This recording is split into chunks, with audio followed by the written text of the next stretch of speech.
lugar sa Tambakan, San Miguel, Pasig ang biglang nasunog. Sayang nasa 42 families ang nabiktima, nawalan ng bahay.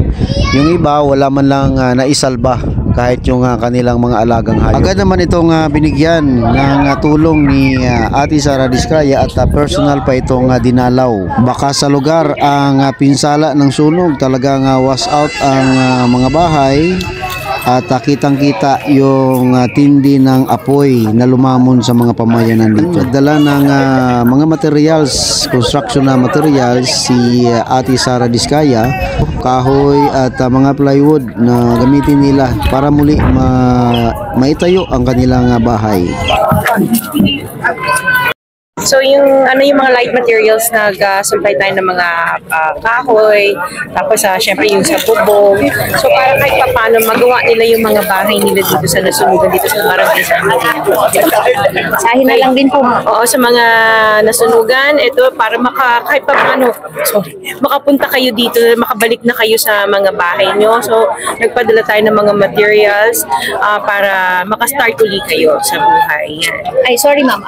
Kayo po ba ang magpapatay or sila na lang po Sila na daw sila na daw magpapatayo ng sarili nila mga bahay. Pero I think aayusin lang yung right of way dito kung gaano yung sukat ng mga bahay nila na itatayo dito. Okay, thank you very much. Okay.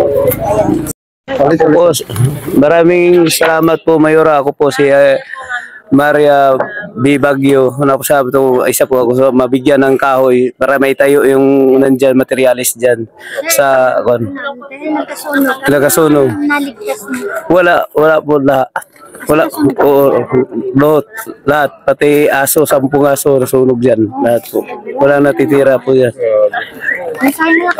Kaya minsan ko, Ma'am Sara, sana matulungan din ako dyan sa buwan dyan. Pasalamat ako. Kung mabigyan ako kahoy dyan, maraming salamat. Malaking tulong na po yung kahoy at saka simento pinamigay niya lahat sa akin para maitayo.